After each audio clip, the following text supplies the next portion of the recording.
Thanks for staying tuned to your station, the African Independent Television, and welcome to your program, Security Watch Africa, only on this channel. And on this program, we'll bring you that information you need to keep your life safe and secured. We'll go to every nooks and crannies of security to bring you information. Welcome to the program today. Today, we'll bring you a couple of reports and executive media chat with the Chief of Army Staff, Major General Taoreed Abiodun Lagbaja. So we'll bring that to you during the course of this program. But now, let's go straight to the Nigerian Army headquarters, where Shirley Daniels brings us this report.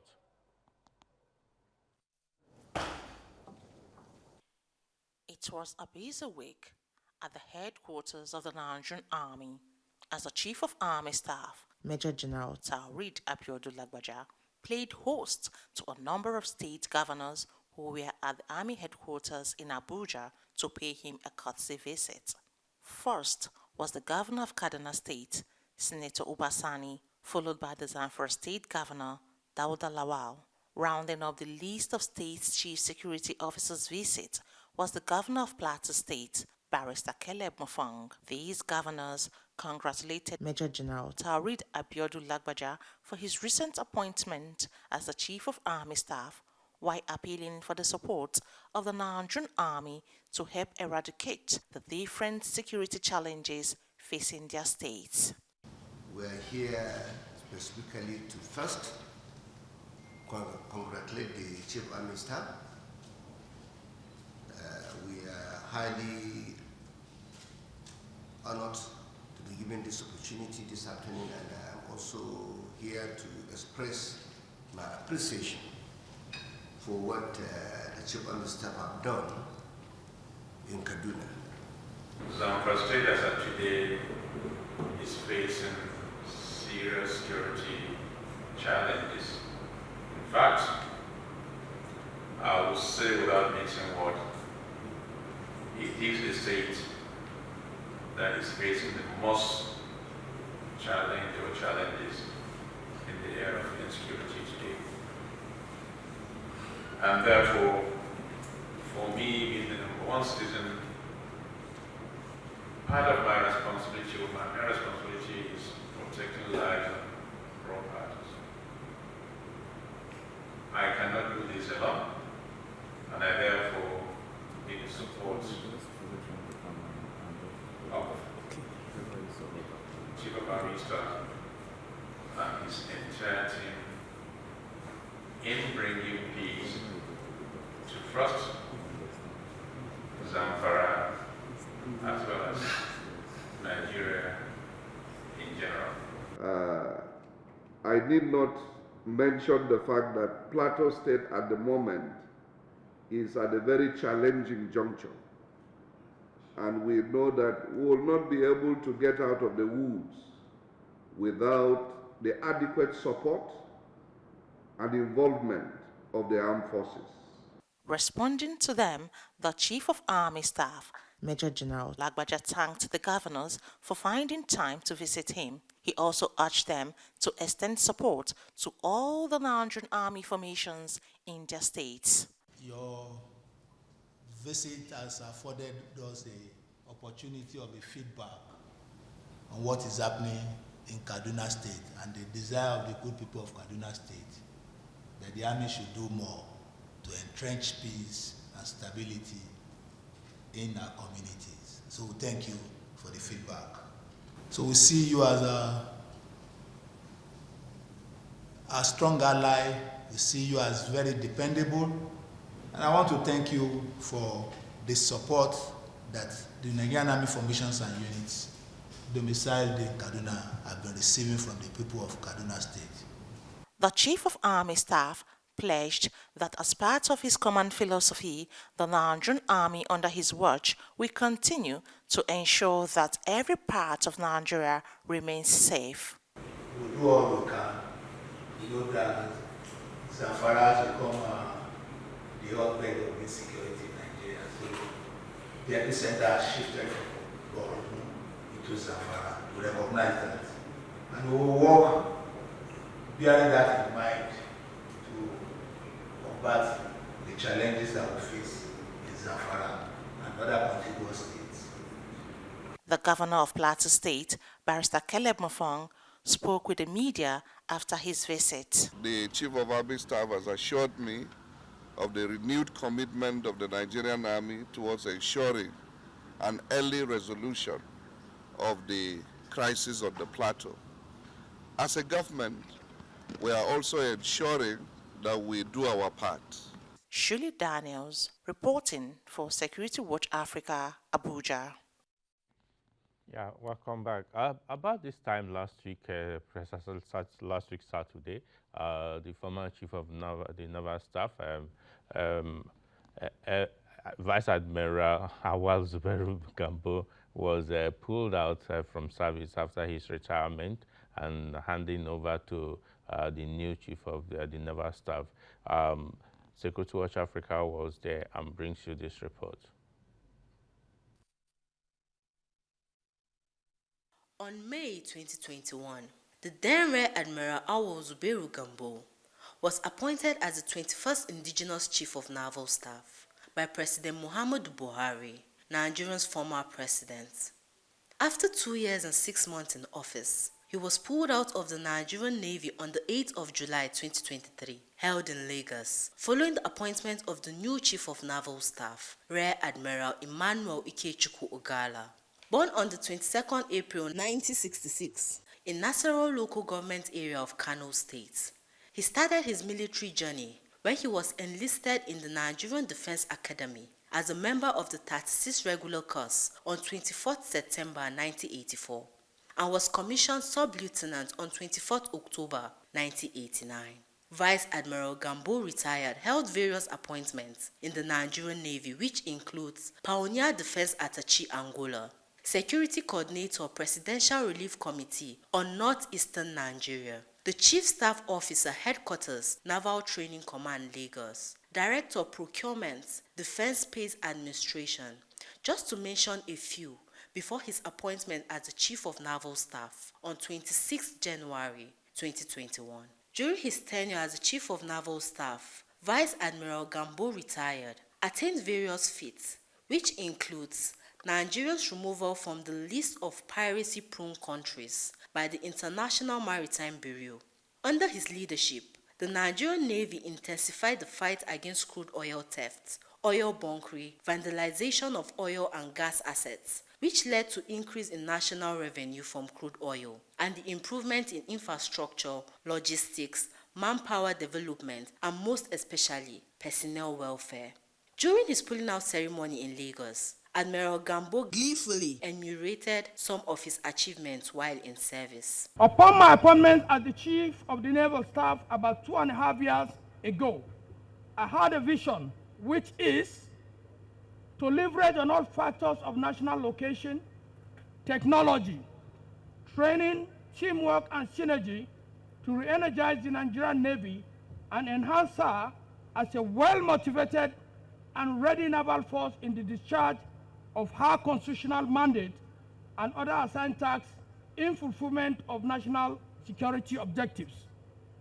Also derived from this vision is my mission, which is to optimize deployment of the Nigerian Navy in performance of our constitutional roles and undertaking of assigned tasks while promptly responding with commensurate actions to other emerging national security challenges.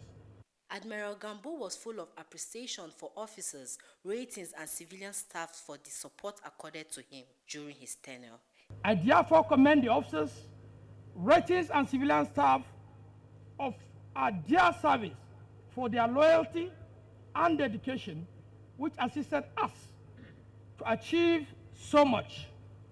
I urge all our personnel to remain steadfast in their service to our fatherland for the overall well-being of the Nigerian state. He further charged them to extend same support to the new Chief of Naval Staff. There is no doubt that Vice Admiral Gambo was true to his vision and mission during his time in office.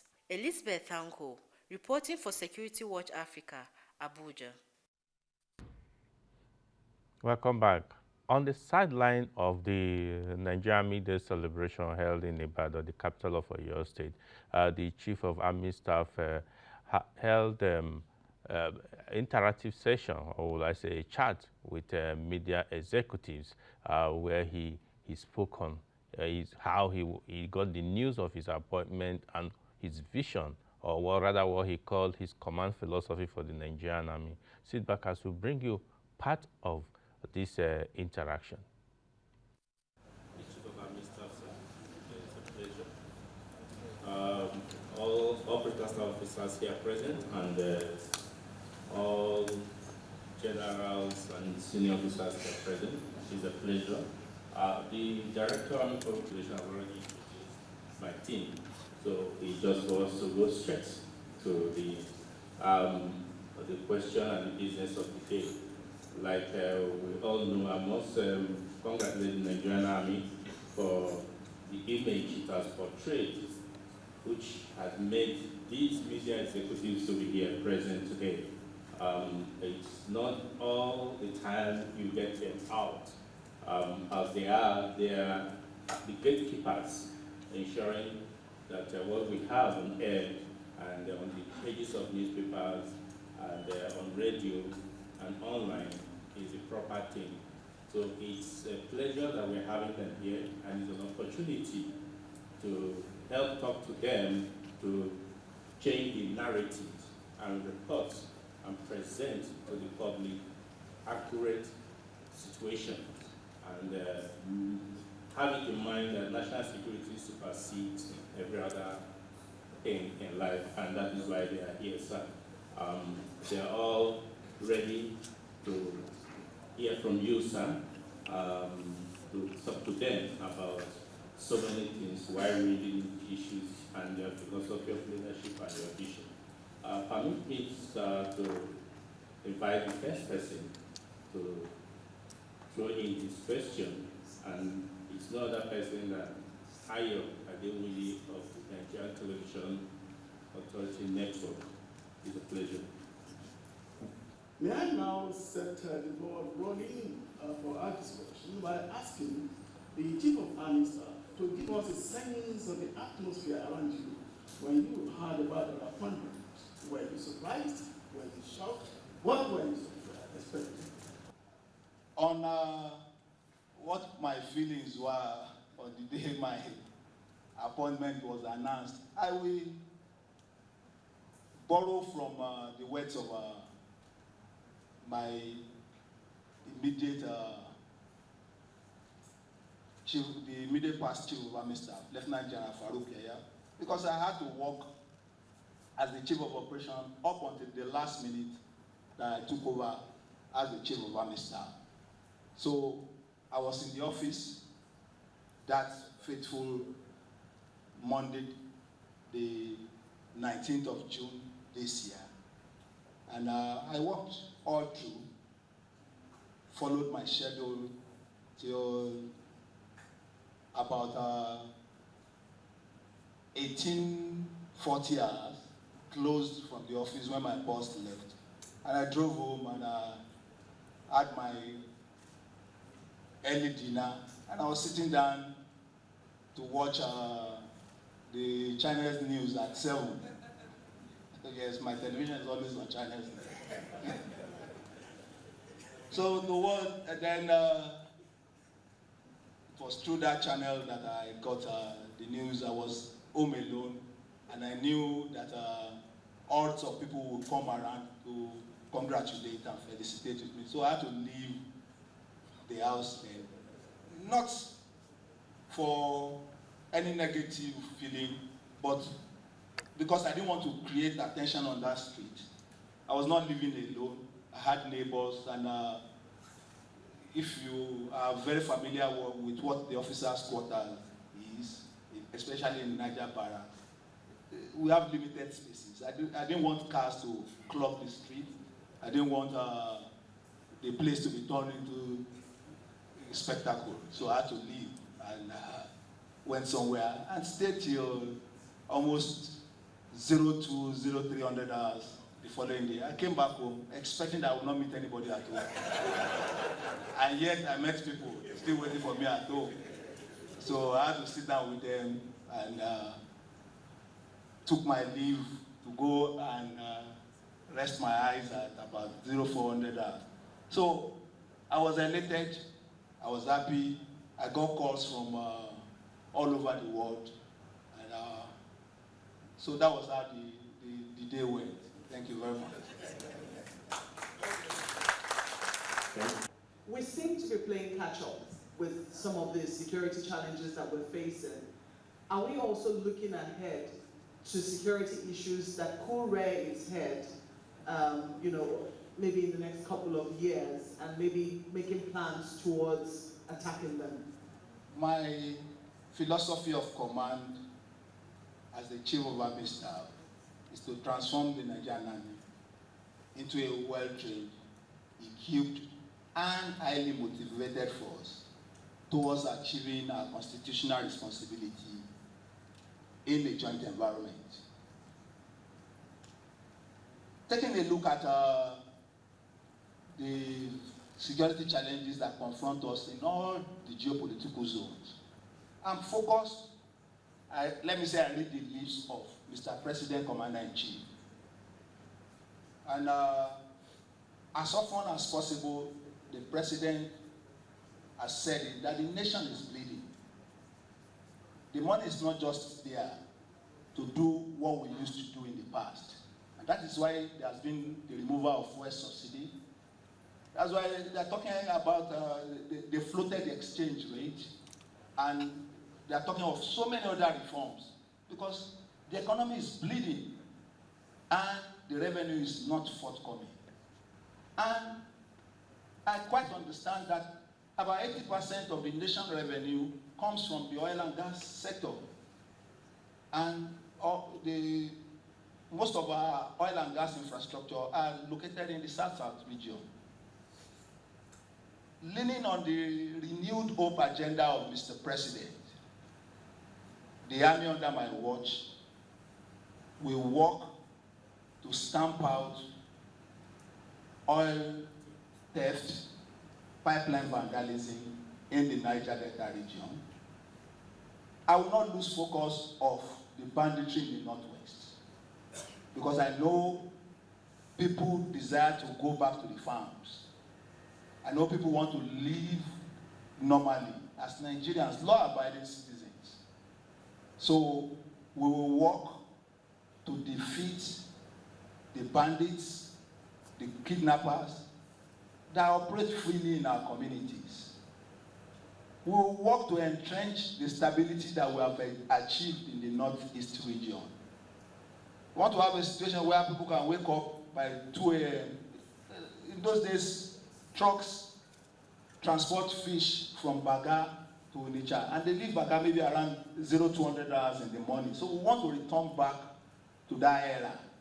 And also we want to return back to the era where people live peacefully on the plateau and parts of southern Kaduna and places where we are currently experiencing security challenges. I will be focused on the situation in the Niger Delta region in line with the mandate and what the drive of the current government is, but I'm not going to lose focus of what is happening in other geopolitical zones.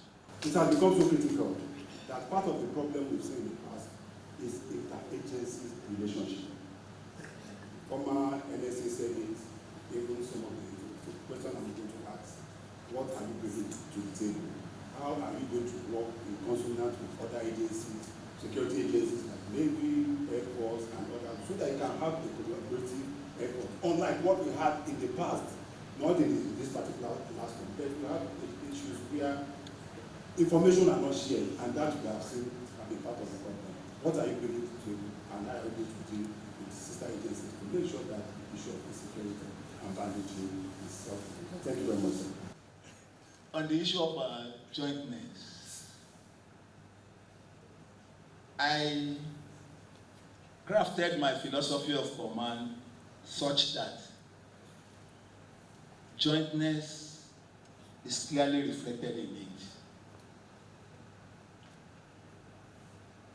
the president has said it on more than one occasion that the current crop of service chiefs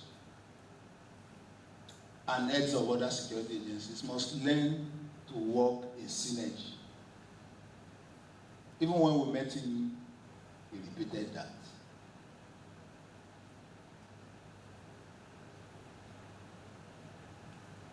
As a student of military technology, military history, I know that war cannot be won or conflict cannot be resolved in a single domain. So in that light, I must work with sister services and other security agencies. But I have one thing going for me as the Chief of Army Staff.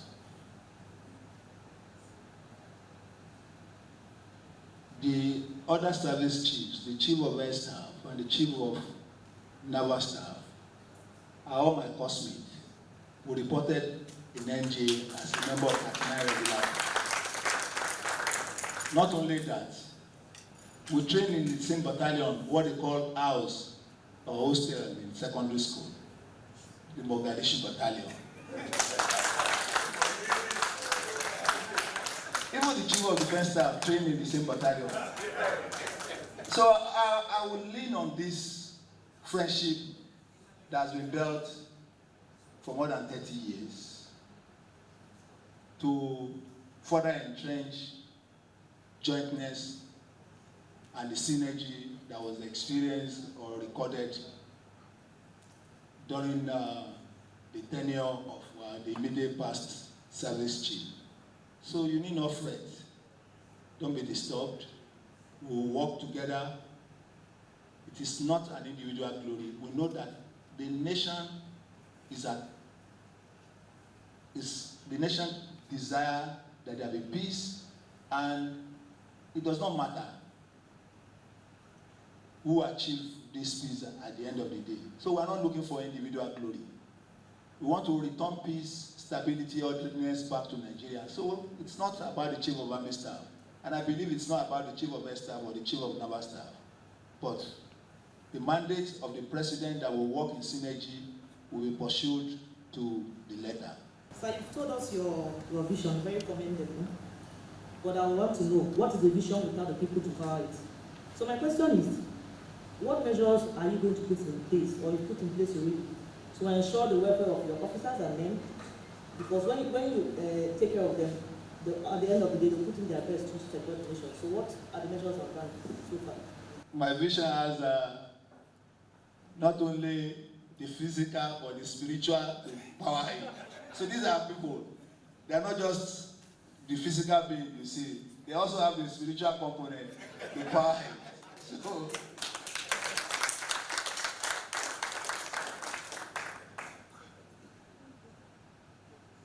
my philosophy of command will be hinged on 3 pillars. That is leadership, operational effectiveness, and sound administration. So I'm conscious of the welfare of my troops. For my friend from TVC, I'm sure as part of the research they conducted in analyzing potential service chief prior to the announcement on the 19th of June, they must have come across the fact that as General Officer Commanding, I took the welfare of my troops at heart. I not only live with them in the same tent, I eat from the same pot with them. I go on operation with them because I cannot assign a task to a man without going through it myself. I ride bicycle around the barracks as commanding officer, as brigade commander, as GOC. I still have the bicycle in my house as the Chief of Army Staff.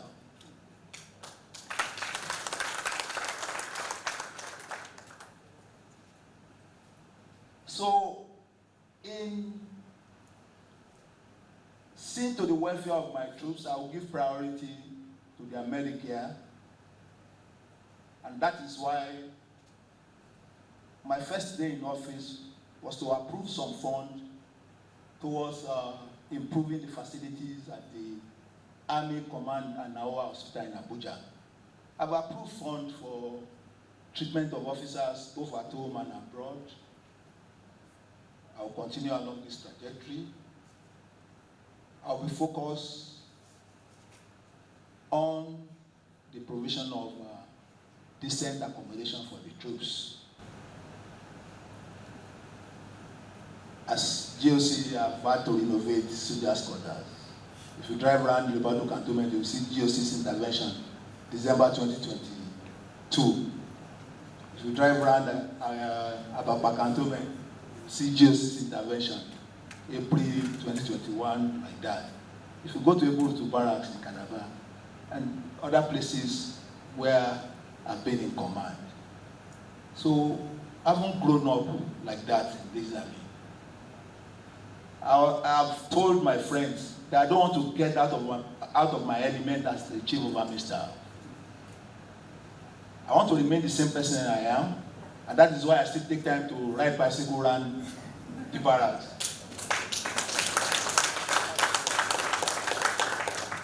That's why I take time to exercise on weekend and jog around, even though the bodyguard say, no, you can't do this, sir. I say, no, don't worry. These are the troops who have been together all along, and so I cannot change.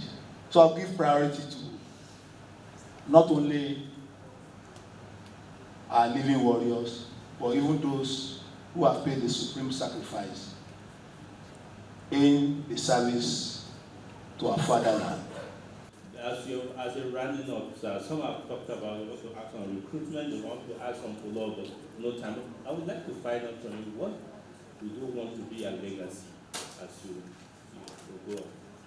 Having crafted my philosophy of command, on the day I will exit the army, I want to look back on that philosophy of command and the pillars that I've outlined and ask myself, have I achieved this?